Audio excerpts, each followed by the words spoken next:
అందరికీ నమస్కారం. నేను doctor Sachin Daga, surgical gastro, liver pancreas and liver transplant surgeon, KIMS hospital, India. అయితే ఈరోజు మనం తెలుసుకుంటున్నాము లివర్ ట్రాన్స్ప్లాంట్. లివర్ ట్రాన్స్ప్లాంట్ అంటే ఏంటి, మనకి ఎందుకు అవసరం పడుతుంది లివర్ ట్రాన్స్ప్లాంట్, తర్వాత లివర్ ట్రాన్స్ప్లాంట్ చేయాలైతే మనకి ప్రీ రిక్విజిట్ ఏంటి, ఆపరేషన్ టైంలో ఏమేమి జాగ్రత్తలు వహించాలి, ఆపరేషన్ అయిన తర్వాత ఏమేమి జాగ్రత్తలు వహించాలి, తర్వాత ఆపరేషన్ది మనకి బెనిఫిట్ ఏంటి, మనం ఆపరేషన్ ఒకవేళ చేయలేదనుకోండి దాంతో నాశనం ఏంటి, ఇంకా ఆపరేషన్ చేసిన తర్వాత మన లైఫ్ ఎలా ఉంటుంది దాని గురించి తెలుసుకుంటామండి. అయితే లివర్ ట్రాన్స్ప్లాంట్ అంటే మనకి డ్యామేజ్డ్ అయ్యి లివర్ మొత్తం తీసేసి కొత్త లివర్ పెడతారండి. ఇది నార్మల్ లివర్ అనుకోండి, ఇది నార్మల్ లివర్, ఈ డ్యామేజ్ లివర్. అయితే లివర్ ట్రాన్స్ప్లాంట్లో ఈ డ్యామేజ్ లివర్ మొత్తం తీసేసి కొత్త లివర్ సగం కానీ కంప్లీట్గా పెడతారనమాట. దాన్ని లివర్ ట్రాన్స్ప్లాంట్ అంటారు. అయితే ఈ ఆపరేషన్ ఎందుకు చేయాలి? యూజువల్గా పేషెంట్స్ ఎవరికైనా లివర్ డ్యామేజ్ అనుకోండి, సిరోసిస్ ఆఫ్ లివర్, దానికి ఏదైనా కారణం ఉండొచ్చు. సిరోసిస్ ఆఫ్ లివర్ అయిన తర్వాత advance stage damage, Child's B and C అంటే కాళ్ళు వాపు రావడం కానీ, కడుపులో నీళ్ళు రావడం కానీ, తర్వాత కిడ్నీ మీద ఎఫెక్ట్ రావడం కానీ, బ్లడ్ మీద ఎఫెక్ట్ ఏమైనా రావడం కానీ, దానికోసం మనం ఈ లివర్ ట్రాన్స్ప్లాంట్ చేస్తామన్నమాట. అయితే ఒకవేళ మనకి లివర్ ట్రాన్స్ప్లాంట్ డిసైడ్ అందుకోండి చేయాలనని, అయితే దానికి ప్రీ రిక్విజిట్ ఏంటి? ఫస్ట్ ఏంటంటే మనకి లివర్ ట్రాన్స్ప్లాంట్ చేయాలైతే ఎవరైనా లివర్ ఇచ్చేవాళ్ళు ఉండాలి. లివర్ మనకి రావడానికి 2 దారి ఉంటుందండి. ఒకటి దారి ఏంటంటే ఎవరైనా బ్రెయిన్ డెత్ అయ్యే పేషెంట్, బ్రెయిన్ డెత్ అంటే బ్రెయిన్లో హిమరేజ్ కానీ, ట్రామా కానీ, దీనివల్ల బ్రెయిన్ డెత్ అయిపోయింది, ఆ బ్రెయిన్ డెత్ అయ్యే పేషెంట్స్ వాలంటరీగా ముందుకు వచ్చి డొనేట్ చేస్తే, మీరు చాలా వరకు వినే ఉండొచ్చు ఇప్పుడు న్యూస్లో, బ్రెయిన్ డెత్ అయింది, అతను డొనేట్ చేశారా, 7 ఆర్గన్స్ యూజ్ అయ్యారా, 8 ఆర్గన్స్ యూజ్ అయ్యారా, 10 ఆర్గన్స్ యూజ్ అయ్యారని. అయితే సేమ్ అదే బ్రెయిన్ డెత్ అనమాట. అయితే వాడు డొనేట్ చేసిన తర్వాత కూడా లివర్ వస్తుంది, దాన్ని మనం వెయిటింగ్ లిస్ట్లో ఉండాలి. మనకి లివర్ అలాట్ అయిన తర్వాత వచ్చి ఎమర్జెన్సీలో ఆపరేషన్ తీసుకోవడం. సెకండ్ మనకి లివర్ దొరికే దారి ఏంటంటే ఫ్యామిలీ మెంబర్.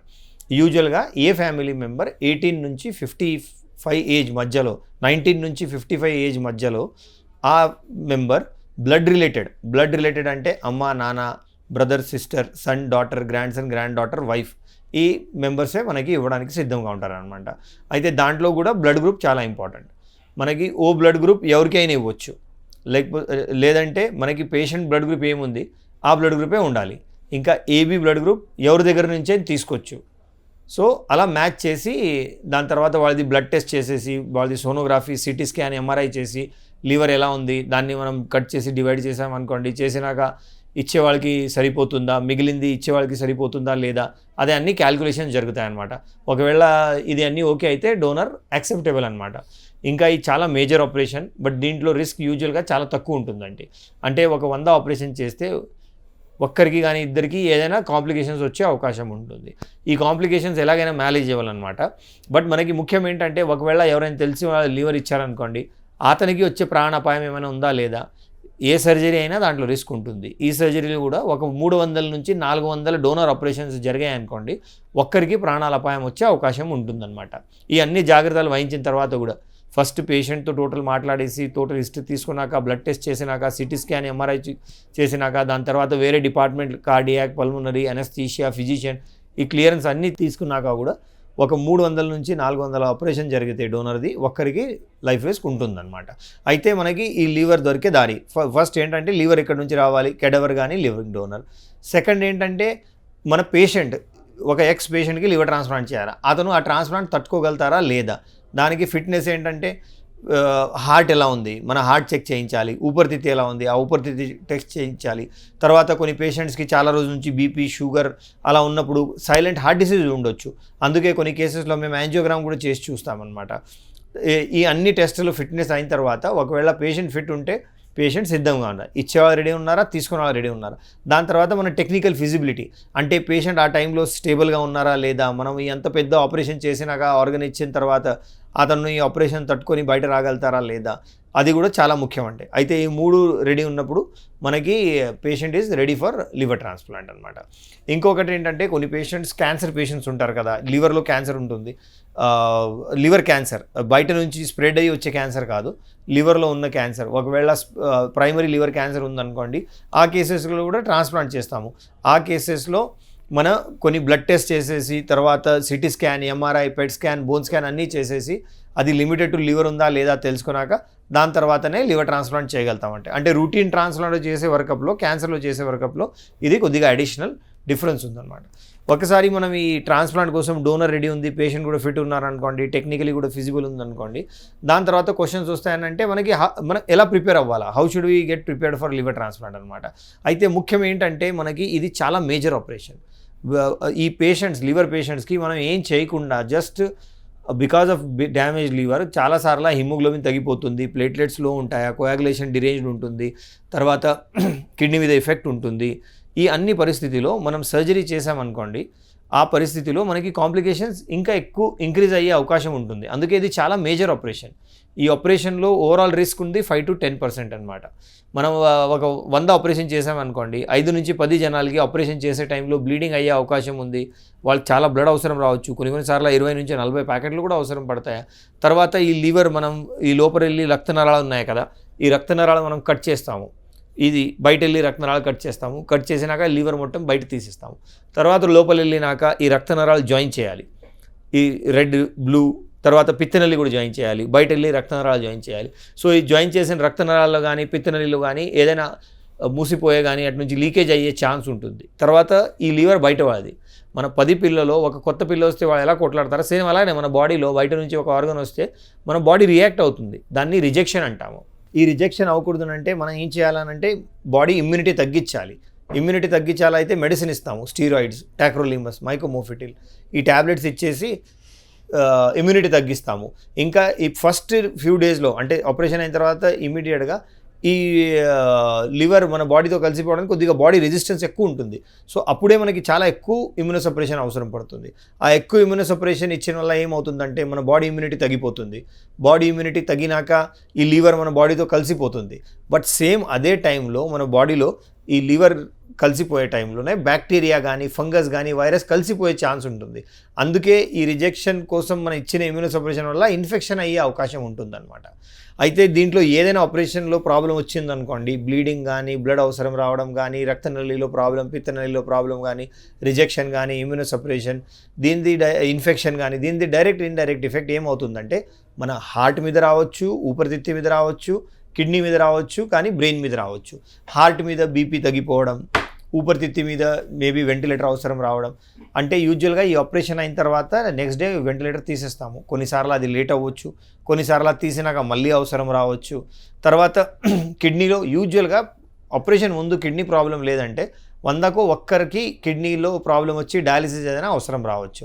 బ్రెయిన్లో 100లో 1 ఎవరికైనా బ్రెయిన్లో ఎఫెక్ట్ వచ్చి బాడీ వీక్నెస్ కానీ పారాలిసిస్ కానీ అయ్యే అవకాశం ఉంటుందన్నమాట. అయితే ఈ ఓవరాల్ ఈ అన్ని ప్రాబ్లమ్స్ మనం ఒక 100 ఆపరేషన్ చేసామనుకోండి, 5 నుంచి 10 జనాల్లో వచ్చే అవకాశం ఉంటుంది. ఒకవేళ ఈ ప్రాబ్లమ్స్ వచ్చాయనుకోండి, అప్పుడు వెంటిలేటర్ కానీ, డయాలిసిస్ కానీ, రీఆపరేషన్ కొన్నిసార్లు ఇంటర్వెన్షన్స్ అంటే మనం హార్ట్కి ఎలా యాంజియోగ్రామ్ చేసి చూస్తాము, సేమ్ అలానే యాంజియోగ్రామ్ చేసేసి కొత్త లివర్ పెట్టాం, దాంట్లో బ్లడ్ ఫ్లో ఎలా ఉంది కానీ, కొన్నిసార్లు ఇక్కడ ఏదైనా పిత్తరసం బయట వచ్చిందనుకోండి, ఇన్ఫెక్షన్ అయిందనుకోండి, దాంట్లో ట్యూబ్ పెట్టి కూడా చూసే అవకాశం ఉంటుందన్నమాట. అయితే ఈ అన్నీ మనకి లివర్ ట్రాన్స్ప్లాంట్ రిలేటెడ్ ప్రాబ్లం. మీరు ఆలోచించవచ్చు, ఎన్ని ప్రాబ్లమ్స్ ఉంటే మనం ఆపరేషన్ ఎందుకు చేసుకోవాలి? ఒకవేళ లివర్ డ్యామేజ్ అయ్యి పేషెంట్కి మనం అలానే వదిలేమనుకోండి, ఇంప్రూవ్ అయితే మంచిది, లేదు కండిషన్ డిటోరేట్ అవుతుంది అనుకోండి, 6 వారాలు, కొన్ని జనాలు అయితే 3 నెలల నుంచి 6 నెలల మధ్యలో ప్రాణాలు వచ్చే అపాయం 80-90% ఉంది. అయితే మనం ఈ అంత డబ్బులు పెట్టి ఈ అన్ని లీవర్ పెట్టి ఒక 10% లైఫ్లో రిస్క్ తీసుకోవాలా, లేదు మనం ఏం చేయకూడదు, జస్ట్ ఉంది అలానే నడవాలా, అదే మాత్రం మీ డిసిజన్ అండి. బట్ ఇది రిస్క్ అయితే ఆపరేషన్లో డెఫినెట్గా ఉంది. బట్ మనం ఏం చేయలేదనుకోండి, ఫస్ట్ 3 నెలల నుంచి 6 నెలల్లో 80-90%, సంవత్సరంలో నుంచి 2 సంవత్సరాల్లో 100% ఉంటుంది. సో ఏం యాక్సెప్ట్ చేయాలో అది మన చేతిలో ఉందన్నమాట. అది ఈ ఉంది ఆపరేషన్ ది రిస్క్. ఒకసారి ఆపరేషన్ అయిన తర్వాత అన్నీ మంచిగా ఉంది, దాని తర్వాత మీకు డిశ్చార్జ్ అయిపోతుందండి. డిశ్చార్జ్ అయిన తర్వాత ఫస్ట్ 3 రోజుల ఫాలోఅప్కి పిలుస్తాము, దాని తర్వాత వారానికి, దాని తర్వాత 15 రోజులు, దాని తర్వాత నెల, దాని తర్వాత 2 నెలల, దాని తర్వాత 3 నెలల. 3 నెలల తర్వాత మాత్రం ఆ జీవితం 3 నెలలకి ఒకసారి వచ్చి ఫాలోఅప్ చేయాలి. అందరూ అనుకోవచ్చు దాంట్లో ఏంటి, ఎందుకు రావాలా మళ్ళీ. యాక్చువల్గా లివర్ సెట్ అవ్వడానికి మెడిసిన్ ఇస్తాం కదా, ఆ మెడిసిన్ది రేంజ్ ఉంటుంది, ఆ రేంజ్లోనే ఆ లెవెల్ ఉండాలి. అది చాలా కారణాల వల్ల ఫ్లక్చుయేట్ అవ్వచ్చు. ఇంకా మన లివర్లో కూడా ఎస్జిఓటీ ఎస్జిబిటీ పెరిగే అవకాశం ఉంది. అయితే మనం డ్యామేజ్ అయ్యి మొత్తం ఏం చేయలేని పరిస్థితిలో రాకుండా ముందునే మనం జాగ్రత్తగా రెగ్యులర్ బ్లడ్ టెస్ట్ చేసామనుకోండి, ముందు తెలుస్తుంది. అందుకే రెగ్యులర్ టెస్ట్ ఎంత మంచి అయినా మనం రెగ్యులర్ టెస్ట్ చేస్తూనే ఉండాలండి. సెకండ్ ఏంటంటే యూజువల్గా ఈ ఇమ్యూనోసప్రెషన్స్ ఇస్తాం కదా, దానివల్ల మన బాడీ ఇమ్యూనిటీ తగ్గి బాడీలో బ్లడ్ షుగర్ డెవలప్ అయ్యి చాలా వరకు ఛాన్స్ ఉంటుంది. స్టీరాయిడ్స్ వల్ల, టాక్రోలిమస్ వల్ల చాలామందికి డయాబెటీస్ లేనప్పుడు కూడా డయాబెటీస్ వచ్చే అవకాశం ఉంటుంది. అయితే ఈ 100 ఆపరేషన్ ట్రాన్స్ప్లాంట్ జరిగాయి అనుకోండి, ఆపరేషన్ తర్వాత ఒక 30% వరకు జనాలకి షుగర్ కంప్లీట్ పోయే ఛాన్స్ ఉంటుందండి. 30% జనాలకి అలానే ఉండిపోవచ్చు. ఈవెన్ 30% జనాల్లో చాలా పెరిగి ఇన్సులిన్ మీద వెళ్ళే ఛాన్స్ కూడా ఉంటుందన్నమాట. సో ఇది మనకి పోస్ట్ ఆపరేటివ్. మనం ఏమేం జాగ్రత్త వహించాలి, ఒకవేళ నాది ట్రాన్స్ప్లాంట్ అయింది, ఇప్పుడు నేను ఏం చేయాలా, ఏం చేయకూడదు. మామూలు బేసిక్ మనం ఇంతకుముందు అందరూ మన ఇంటిలో ఇది చేసేవాళ్ళు అనమాట. ఎప్పుడైనా బయట వెళ్ళామనుకోండి, లోపల వచ్చినాక చేయి కడగాలి, కాలు కడగాలి, ఏదైనా చెత్త ప్లేస్లో వెళ్ళడం అవాయిడ్ చేయాలి. వెళ్ళామనుకోండి మాస్క్ ఉండాలా, అక్కడ అటు ఇటు ఏం టచ్ చేయకూడదు. భోజనం చేసే ముందు ఒక మంచి క్లీన్ ప్లేట్ తీసుకోవాలి. దాని తర్వాత భోజనం చేసే ముందు చేయి కడగాలన్నమాట. ఎవరికైనా ఇంటికి జలుబు అయిందనుకోండి, ఒక జస్ట్ 6 మీటర్ అలా ఇటు నుంచి ఆ టేబుల్ అక్రాస్ ద టేబుల్ అంత డిస్టెన్స్ మెయింటైన్ చేసామనుకోండి, మనకి ఆ ఇన్ఫెక్షన్ ట్రాన్స్ఫర్ అయ్యే ఛాన్స్ తగ్గుతుంది. సేమ్ అలాగైనా మనం బయట నుంచి ఎవరైనా కలవడానికి వచ్చారనుకోండి, సేమ్ ఇదే డిస్టెన్స్ మెయింటైన్ చేసామనుకోండి, వాళ్ళకి జలుబు ఉందా లేదా మనకు తెలీదు. వచ్చినాక సడన్ మన మీద ఏదైనా స్నిచ్ చేసామనుకోండి, అప్పుడు ఇన్ఫెక్షన్ అయ్యే ఛాన్స్ ఉంటుంది. అందుకే ఎప్పుడైనా అది డిస్టెన్స్ మెయింటైన్ చేసామనుకోండి మనకి మంచిది. ఇంకొకటి ఏంటంటే మాస్క్ వేసుకొని ఉండాలి బయట ఎక్కడైనా వెళ్ళినా. ఎందుకంటే కొత్త జనాల్లో వాళ్ళకి ఏం ప్రాబ్లం ఉంది తెలీదు. వాళ్ళది ఇన్ఫెక్షన్ మనకి వచ్చి అది చాలా సివియర్గా అవ్వచ్చు. అందుకే మాస్క్ కూడా వేసుకోవాలన్నమాట. ఆపరేషన్ అయిన తర్వాత అన్ని పని చేసుకోవచ్చు. ఆపరేషన్ అయిన తర్వాత బయట కూడా వెళ్ళొచ్చు. ఆపరేషన్ అయిన తర్వాత మీకు ఏం కావాలని అది తినాలని అది ఫ్రీడమ్ ఉండదు. బట్ మామూలుగా హెల్దీ ఏదైనా ఉంటుంది కదా, అదే అన్నీ మీరు తీసుకోవచ్చు. ఫ్రైడ్ ఫుడ్ మనం క్లీన్ చేయలేనప్పుడు, అంటే బయట హోటల్ చట్నీ ఉంటుంది కదా, ఆ చట్నీ ఎప్పుడు చేశారా మనకు తెలియదు. అదే సాంబార్ ఇడ్లీ ఉంది, అది తీసుకోవచ్చు. ఎందుకంటే ఇడ్లీ వేడివేడిగా ఉంటుంది, సాంబార్ వేడివేడిగా ఉంటుంది. సో అదే తీసుకోవచ్చు, దాంట్లో హైజీన్ మెయింటైన్ అవుతుంది. చట్నీలో మెయింటైన్ అవ్వలేదు. సేమ్ అలానే ఏదైనా పదార్థాలు ఉంటాయి కదా, దాంట్లో మనం ఆలోచన చేసి తీసుకోవాలా. తర్వాత రెడ్ మీట్ కానీ ఫ్రైడ్ ఫుడ్ కానీ ఆ జీవితం అవాయిడ్ చేయాలి. ఇంకా ఉప్పు కూడా చాలా తక్కువ తీసుకోవాలి. సో మామూలుగా ఇది మనం బతకడానికి అంటే మన ఇదే పనిష్మెంట్ ఏం కాదు. బట్ ఈ చిన్న చిన్న జాగ్రత్తలు వహించారనుకోండి, చాలామంది ఇప్పుడు నా పేషెంట్సే ఆల్మోస్ట్ 15 years అయ్యాయండి, చాలా మంచిగా చేస్తున్నారు లివర్ ట్రాన్స్ప్లాంట్ తర్వాత. ఒక టైంలో మనం సంవత్సరంలో వెళ్ళిపోతున్నాము, అటు నుంచి నేను ఇప్పుడు కొద్దిగా జాగ్రత్త వహించి ఇంకా వచ్చే 20 సంవత్సరం 30 సంవత్సరం మంచిగా ఉంటాను. దానికోసం కొన్ని సాక్రిఫైసెస్ అయితే చేయాలి. విదౌట్ ఆ సాక్రిఫైసెస్ మనం మంచిగా ఉండడం కష్టం. సో లివర్ ట్రాన్స్ప్లాంట్ మనకి లివర్ వచ్చేది దారి 2, ఒకటి కెడవర్ కానీ లివింగ్ డోనర్. వచ్చినాక సర్జరీ కోసం మనం మెంటల్గా ప్రిపేర్ అయిపోవాలి. దానికోసం ఉన్న రిస్క్ కూడా తెలుసుకోవాలి. ఆపరేషన్ అయిన తర్వాత కొన్నిసార్లు ప్రాబ్లం వస్తే మనకి ప్రొలాంగ్ రికవరీ ఉండొచ్చు, ప్రొలాంగ్ హాస్పిటల్ స్టే ఉండొచ్చు, కొన్నిసార్లు ప్రాణాల రిస్క్ కూడా ఉండొచ్చు. ఒకవేళ మనం దీని నుంచి మంచి రికవర్ అయ్యి బయటపడ్డామనుకోండి, దాని తర్వాత మనం దీన్ని వాల్యూ ఇవ్వాలి. చాలామంది ఆల్కహాల్తో ఉంటే మళ్ళీ ఆల్కహాల్ మొదలు పెడతారండి, అది కరెక్ట్ కాదు. ఎందుకంటే మీకోసం ఎవరైనా లివర్ ఇచ్చారా, మీ ఫ్యామిలీ మెంబర్ ఎంత స్పెండ్ చేశారండి. అది అంటే this conscious should be there in our mind అనమాట. మనం ఆపరేషన్ అయిన తర్వాత ఫుడ్ డిసిప్లిన్, డ్రింకింగ్ డిసిప్లిన్, ఊరికే కోల్డ్ డ్రింక్ తీసుకోవడం కానీ, స్ట్రీట్ సైడ్ ఫుడ్ తీసుకోవడం కానీ, ఇది అవాయిడ్ చేయాలి. సో ప్రివెన్షన్ దీంట్లో కూడా is very important. Prevention is much better than cure. So prevent any infection. And తర్వాత లీడ్ నార్మల్ లైఫ్. చాలామంది అంటారండి 30 లక్షలు పెట్టాము అంత ఖర్చు అయిపోయింది. బట్ నేను గ్యారంటీగా చెప్తున్నాను, మీరు ఎవరి మీద 30 లక్షలు పెట్టారు కదా, వాళ్ళే సిద్ధంగా ఉండి వాళ్ళే పని చేసేసి మీకు ఒక 15, 20, 30 సంవత్సరం మీతో తోడుగా ఉంటారండి. అందుకే liver transplant is a very good procedure. కొన్ని రిస్క్ ఉంటుంది, రిస్క్ లేకుంటే మనం ఈ ప్రొసీజర్ చేయలేం. ఆ రిస్క్ యాక్సెప్ట్ చేసి మనం ముందుకెళ్ళి ఈ ట్రాన్స్ప్లాంట్ చేసుకోవాలన్నమాట.